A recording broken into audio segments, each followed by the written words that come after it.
Hi friends, how are you on this gorgeous day? I've got the windows cracked, the cats have been sitting on the windowsill sniffing the fresh air, and the house just feels a little bit more open. And especially after this winter of being cooped up, it feels really good to be able to have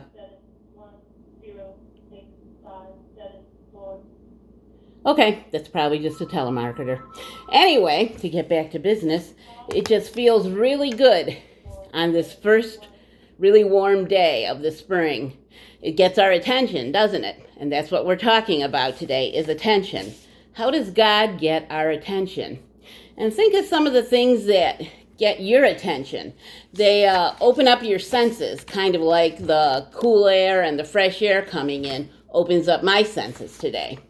So here's some things that we have.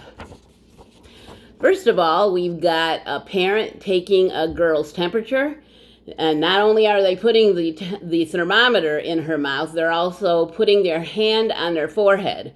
Now, I don't know about you, but whenever I wasn't feeling good when I was a little girl, my mom, the first thing she would do is put her hand on my forehead to feel if it felt hot. Then we got this sign. It could be a crossing guard, could be a construction person who is warning us that we need to stop. So we see that sign and we know what that means. Then we've got a pan on a really hot fire, and we know what's going to happen when we touch that pan. That's one of the first things that we teach babies. Don't touch the pan. It's hot. And then down here we've got an ambulance. I bet you've been in the car. When you've heard an ambulance coming, you hear the siren before you can even see the ambulance. So that's when you know that you have to look in your mirror, look out your windows, see where the ambulance is, and when it's safe, pull over to let that ambulance pass. And finally, we've got, it took me a minute to figure out what those are. It's a pile of hot peppers. Now, we know when we look at a red or yellow pepper, if it's like a green pepper, we know those are okay. But some of those little ones are tricky. And we see that color red and orange, and it makes us think of heat. So those can be really hot peppers. So how does God get our attention? Well, we're going to talk about Moses today. And Moses had led the people out from Egypt into the desert, and they needed a new way to live because they were used to being slaves, so they didn't really have any rules for how to be in community or how to be in a relationship with God. So let's see what God does to change that. So here's our pictures, just to give you an idea.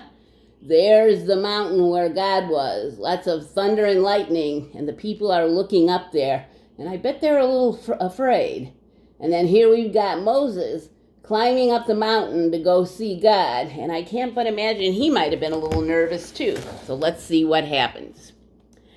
Mount Sinai was covered in thick black clouds. The clouds flashed with lightning and boomed with thunder. God wanted Moses to climb the mountain, so that was God's way of getting Moses' attention. So Moses started climbing. Step by step, Moses climbed higher and higher. When he reached the very top, he stopped. "Moses!" God thundered. Moses looked up, and a flash of lightning hit the sky. "Tell my people, I am the Lord your God. I rescued you from slavery in Egypt. I always come first. Do not make idols. Do not worship anyone but me. Only use my name when you are talking about me. Choose one day each week to rest and worship me. Call this day the Sabbath." God's voice thundered more. The ground shook under Moses' feet. Moses stood tall and still, listening closely to God's words. And I betcha that Moses was listening very closely. I know I would be. God wanted to help the people understand how to live as free people, loving God and caring for each other. "Obey your mother and father," boomed God. "Don't hurt or kill anyone. Married people need to be faithful to each other. Always tell the truth.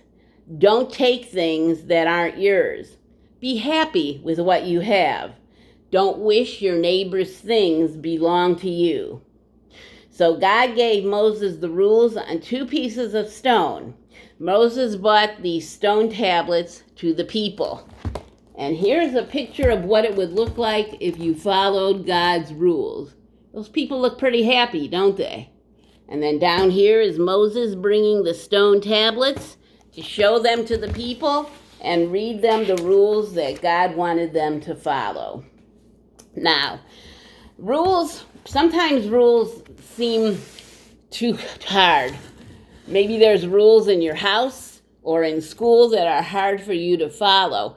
But most rules are for a reason. Like the 10 Commandments in our Bible story today were for making it easier for the people to live together as a community and making it easier for the people to have a relationship with God.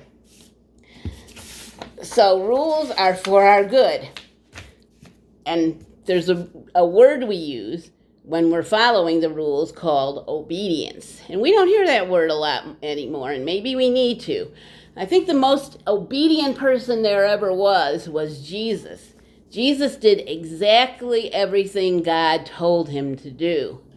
And this wasn't always easy, and it wasn't always a comfortable thing for Jesus. It led him to the cross. Now, our following the rules probably won't do that, but sometimes they can lead us to hard places, to doing things that we don't really want to do. But remember that God is always with us in the rules, and so that when we keep them, we're obeying God and we're doing what God wants us to do. So we're going to look at some key words that'll help us remember each commandment.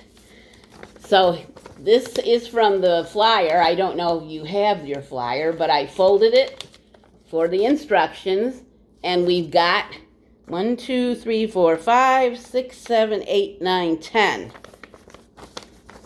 commandments. So we're going to look at key words for each commandment. So we'll go back to our Bible story and see what we can find. Okay, first thing God says to Moses is, tell the people, I am the Lord your God. I rescued you from slavery in Egypt. I always comes first. So God is first.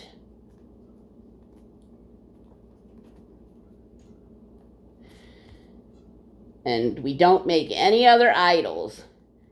Like, I don't know if you remember the story of the golden calf. That's a no-no. We don't make any statues and worship them. We only worship God.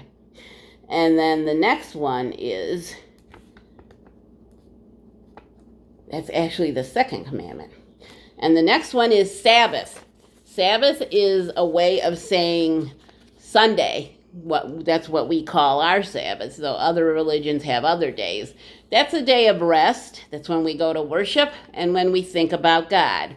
And God, that was important for the people. They had to work hard to gather food and to just plain stay alive. So they needed a day of rest. Okay, so the next one is no using God's name in the wrong way. Now, we think about swearing, right? And you shouldn't do that. That's true. But also think about, how can I say this to you? This is a tough one. I might not be able to explain this too well. But think about saying God blesses me and doesn't bless everyone else. How's that? So when you use God's name like that as saying you're the only one who's important to God, that's a no-no. God loves everyone. So we don't use God's name in that way. Okay? So next, obey your parents. Obey and honor. And I think honoring our parents means that we do what we know our parents would want us to do, even if they aren't around. Now, both of my parents have been gone. They've been dead for quite a while. but I remember how they raised me and what they would want me to do. So I honor them by continuing to do that even when they aren't here anymore. And for you, it can just be as simple as when you're at school or with your friends, thinking about how your parents would want you to behave and behaving that way. Okay, now our next one is don't hurt or kill. Now that sounds pretty easy, but Jesus, when he preached, said that even if you think badly of someone, wanting them to come to harm, you don't even have to do anything to them. So Jesus had a pretty high standard about that wishing harm to other people. Okay, and then married people. When you get married, you're faithful to your spouse, your husband or your wife, and you don't go around with other people. Okay, and tell the truth. You know, it's so easy to tell what we call little white lies, and even those aren't telling the truth, and those little white lies have a way of adding up. So if you tell the truth all the time, you never have to remember what you said, because you always know you told the truth. Okay, next is don't steal. Don't take things that don't belong to you. So that's pretty easy. So don't even steal. Oh, let's say if someone came up with an idea and you pretend that was your idea. That's another way of stealing too. So it's not always things. So you have to think about how your relationship is with people when you're thinking about things like stealing. And then finally, don't covet. Now, covet is a kind of an old-fashioned word, and what it means is simply don't spend your time wishing you had what other people had, because that takes away your joy. That makes what you have look not as good, and it steals your gratitude. And all the joy that we have comes from being grateful. So you're not only wanting to steal from other people, you end up stealing from yourself because you steal your joy. So let's remember, God is first. We don't worship anything but God, whatever we make an idol, whether it's a computer game or a sports figure, anything like that. Keep the Sabbath, church, Sunday school, praying together, whatever that looks like. Don't use God's name in the wrong way. It's a very important name, so use it in a good way. Obey your parents and continue to honor them.